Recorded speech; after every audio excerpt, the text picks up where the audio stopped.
Assalamualaikum warahmatullahi wabarakatuh. Baik, perkenalkan nama saya Almira, kelas PGMI 3. Pada kesempatan kali ini, saya akan menjelaskan materi tentang pencemaran lingkungan. Pencemaran lingkungan ialah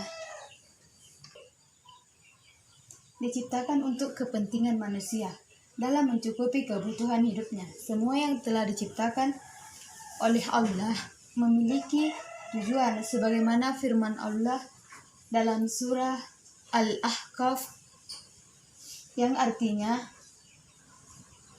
dalam surah Al-Ahqaf ayat 3 yang artinya kami telah menciptakan langit dan bumi dan apa yang ada antara keduanya melainkan tujuan yang benar dan dalam waktu yang ditentukan, dan orang-orang yang kafir berpaling dari apa yang diperingatkan kepada mereka.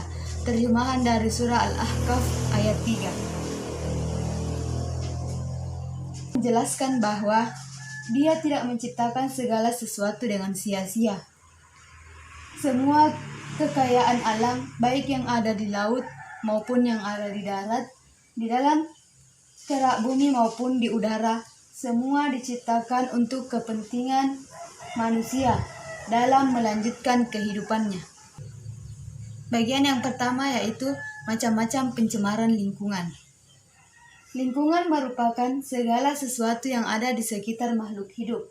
Antara makhluk hidup dan lingkungan terjadi interaksi.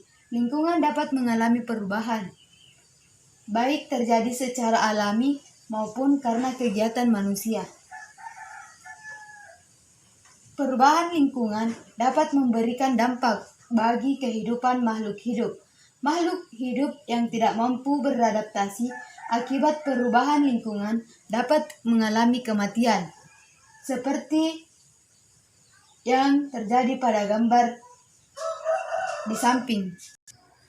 Dapat dilihat pada gambar tersebut, ikan mati akibat pencemaran air.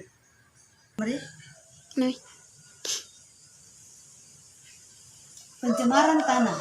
Pencemaran tanah dapat disebabkan oleh beberapa hal, yaitu yang pertama, sampah plastik, pecahan kaca, logam, kaca yang berasal dari rumah dan pabrik, limbah makanan yang dibuang di sembarangan tempat dan dikubur di dalam tanah.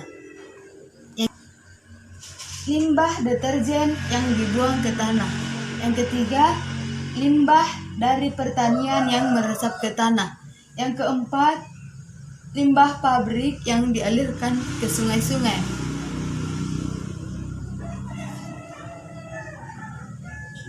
Adapun dampak dari pencemaran tanah adalah dapat dilihat dari gambar tersebut, yaitu yang dimana terdapat tumpukan sampah yang dapat mencemari lingkungan. Yang kedua, pencemaran udara. Faktor alami yang menyebabkan pencemaran udara adalah badai pasir, kebakaran hutan atau semak, dan letusan gunung berapi. Faktor lain disebabkan oleh kegiatan manusia seperti asap dari cerobong pabrik, asap kendaraan bermotor, asap pembakaran atau kebakaran hutan, asap atau asap batu bara yang berasal dari kulkas dan AC. Dapat dilihat dari gambar tersebut yang dimana terjadi polusi udara yang disebabkan oleh asap pabrik.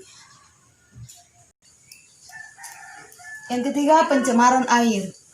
Air merupakan kebutuhan vital bagi seluruh makhluk hidup, termasuk manusia. Secara fisik, air layak dikonsumsi jika tidak berbau, berasa, dan berwarna. Air yang layak konsumsi tidak mengandung zat kimia, bakteri, protozoa, ataupun kuman-kuman penyakit. Pencemaran air berasal dari industri lahan pertanian dan limbah rumah tangga yang termasuk sungai, danau, dan laut.